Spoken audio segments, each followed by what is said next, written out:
I've been catching up with the Work and Pensions Secretary, Pat McFadden, a little bit earlier on this morning, one of the Prime Minister's closest allies. Started by asking him if reports that the Prime Minister is considering his own resignation over the Mandelson affair are true. I don't believe so, and I don't see why he would. He's been elected on a 5-year mandate just 18 months ago. This was obviously the wrong appointment, but I think the Prime Minister's acted in good faith, and I think he wants to do the right thing.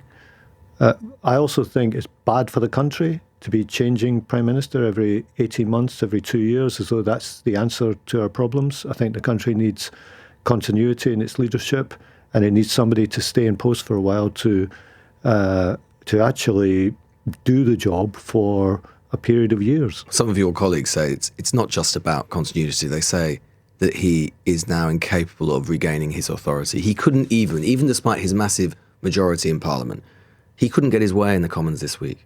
On multiple occasions, he had to back down because he knew his MPs weren't going to be there for him when his back was against the wall. By definition, he's lost the confidence of the House already. No, I don't think he's lost the confidence of the House. I think everybody in the House wanted to disclose the material to do with this. There's no advantage to anyone in keeping anything hidden. And, you know, perhaps we should have reached the thing about the Intelligence and Security Committee looking at it earlier. But the important thing is he wants the material out there because he wants to show what exactly was said during this vetting process. The fact that we're even having this conversation, and what does it say about his judgment? Never mind just about Mandelson, that's bad enough. I mean, you talk about, when I asked you about why he should remain in post, you talk about continuity. Is that the best thing we've got for him? The best thing he's got going for himself is the fact he's already there? Well, the point I'm making there is that I think Britain has perhaps tested to destruction in the last decade or so the idea that the way to resolve its problems is to change leader every 18 months or 2 years. And it's got a big cost to the country, this. It's got a cost economically because business doesn't know whether it's coming or going, whether it can invest. Well, then maybe you shouldn't have appointed the best pal of a convicted paedophile to one of our most senior diplomatic positions. It's got a cost to the international reputation. And so I do think we need some continuity, and we need someone doing this job for a period of years. We need a continuity from a man who appointed the best pal of one of the worst paedophiles of our time to represent our country and our most important ally. He was not plucked from obscurity or disgrace for this post. Of course we see that now with everything that's been published in the last 2 weeks.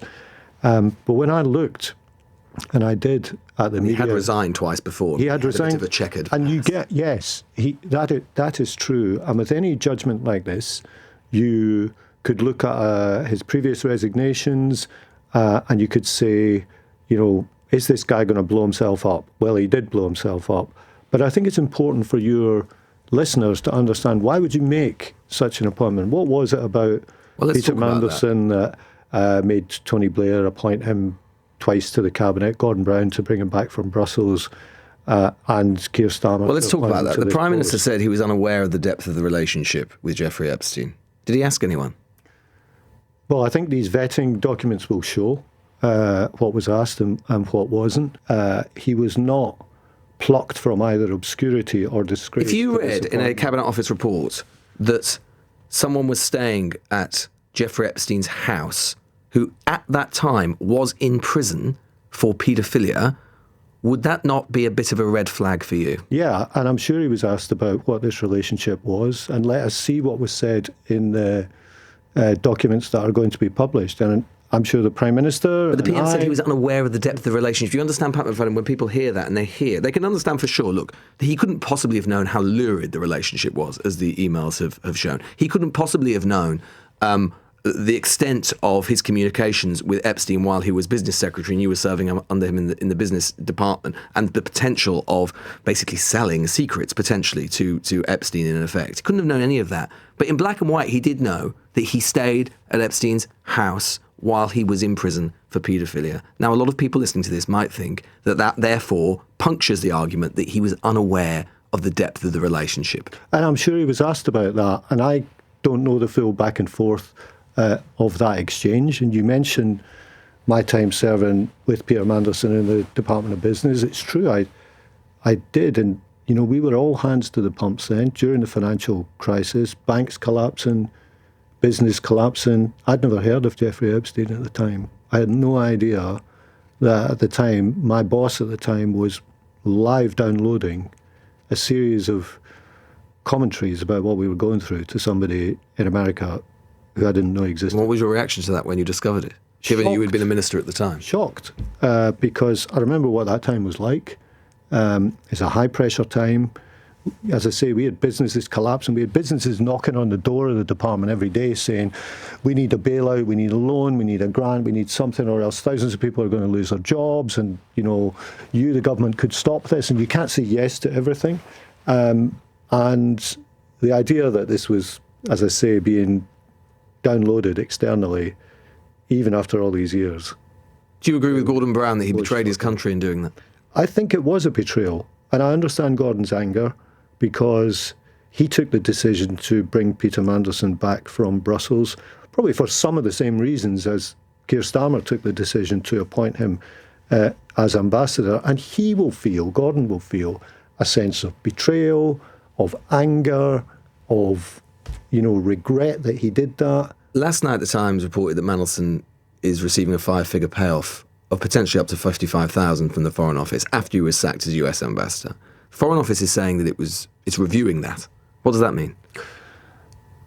Again, I'm sorry to say, I don't know what he's received or what the contractual relationship was with his employers, who were the Foreign Office at the time. He was only ambassador from the 10th of February to the 11th of September. Yeah. That's not bad going if it's $55,000 when you've been sacked in disgrace. I don't know what the amount is, but I think barely past probation. Peter himself should reflect on that, whether it's right to keep that.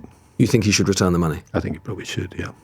You are, on another subject, you're announcing a major reform to apprenticeships. Would you like to tell us about it? After all of that. Yes, it's Apprenticeships Week. Is it? I'll let everyone know. As I'm sure you're aware. And apprenticeships are great. Apprenticeship starts have increased, and the reform that we're announcing is just to speed up the approval of certain apprenticeship courses, particularly those related to big infrastructure projects like Sizewell or others, where the government is trying to get things built. It's no secret it takes too long to get things built in this country. And one of the reasons it takes too long is people can't get the right people. So this is a small reform to help major projects get the right people. Given all we're seeing with the chat about student loans at the moment, do you think apprenticeships are a better option? Would you advise, if you had a child now, would you advise them to... I do have a child now. I know, but I'm not sure of their age. I was trying to look it up, but it's very... I've got a son coming up to 17, so it's quite a live discussion in the... So would you advise him to do an apprenticeship over a degree? I advise him to make his own decision, but do it in an informed way. I never want to be one of those politicians who says, don't send your children to university, when I went. Yes. And I think it's not a good look for politicians to do that when they went themselves, and they're probably encouraging their own children to go. I think university is a fantastic engine of not only learning, but social mobility, increased confidence, all the rest of it. And yet your Chancellor describes a higher education funding system as fair, which levies 9% extra tax on basically the kids. We may come back to that, but on your point about apprenticeships, I do think they're also a great option, and I don't think we need to pit one against the other. I went to Camel Laird, the shipyard in Birkenhead the other day. They hire 50 apprentices, or they start 50 apprentices a year. Almost all of them get hired onto a job in the yard when they finish. They earn while they're learning. They were really enjoying what they did. It's a fantastic option for people. Not everything in the country has to be this against this. Maybe we can have a country where both apprenticeships and going on to... Well, indeed. But would you ever take out... on student loans, would you ever take out a loan where the lender can change the terms whenever it likes? The interest keeps rising even when your wages don't. You can't refinance it. You can't escape it. And you might be paying it back for 40 years. Would you take out that loan, Secretary of State? The system's been in place for quite a while. And there was a basic bargain made when there was a huge expansion of higher education about 20, 25 Would you years take ago. out a loan like that? Look, I still think a higher education degree can be a significant investment in yourself, even with the student loan. And I think although people won't like the payments, I think the expansion in higher education has been a good thing for the country. Over in the last 150,000 generation. students now have a debt of over £100,000. They're calling it a debt sentence. Do you think that's all right? £100,000. They can never repay it, Secretary of State. They'll never be able to repay it. And yet we call it a loan. I still think higher education is a good option for people, Sure. even with the system. And I don't want to come on your programme and be one of those politicians that says going to university is a bad thing. It's not a bad thing. Your Chancellor's made this worse. She's frozen repayment thresholds. That's going to cost a relatively poorly paid graduate 260 quid a year. By the end of the Look, it decade. will depend Is that on all right? someone earning £30,000 a year, just over the threshold, is paying a few pounds a month. It'll cost them £260 a year Of extra. course- Your Chancellor's Of action. course, it goes up over time. And the more you earn, the more you will You always pay. gone about you saving people 150 quid in energy bills. Well, what for that poorly paid graduate? They're still minus 140 down. Their investment in themselves and their degree will still do them good in life, in the vast majority of cases. And I think we'd be making a mistake if we said the student loan So system no is reform. Student so loan doesn't bad. need reform. The system Look, doesn't need reform. I'm not saying anything's ever going to stay the way it is forever, but I think the conclusion from the recent coverage of student loans, if the conclusion of that is university is a bad thing for people. No one's saying that. They're saying the system's a bad thing. that The would be finance is a a bad thing. very They want to bad go. thing. No, but no one's saying that. They want to go. They just don't want to be in a position where they've got £100,000 of debt. But you cannot have a system So with the rates it's either this system or nothing. with the rates of participation we have without some kind of repayment Sure, but system it could be a as different part of system. it. Your Chancellor didn't need to we freeze can have a repayment debate thresholds. about all these things, but if you're going to be a country where a significant number of people go to university, a significant proportion of the population, it is likely that you're going to If we have some treated kind of pensions like repayment this, we wouldn't hear the end of it. If we treated pensions like this, we repackaged it, changed the terms endlessly, whenever the government wants, at a whim, we wouldn't hear the end of it. You'd never do it. It's just because these young people don't vote in those numbers. It's political cowardice. No, I don't think that's the case. In fact, I made the point in Parliament this week that an investment in opportunity for young people, such as through the apprenticeships that we're talking about, is a good bond between the generations, because we're an aging society and we need to give young people more The opportunity. triple lock stop being economically viable. Would you change that? We said we'd keep it for this Parliament and we'll indeed. stick to our promise. One final question. When you see the President of the United States tweeting videos which depict the Obamas as apes, what do you think? I don't think much of it. Do you think it's racist? I think it's wrong. Is it racist? Yeah, I think depicting black people as apes is racist, yeah. And he's not apologised. What does that say about the President of the United States? Look, I don't think he's ever going to apologise for anything. And you think, and in terms of the sort of person that makes him? He's the elected president, we have to deal with him.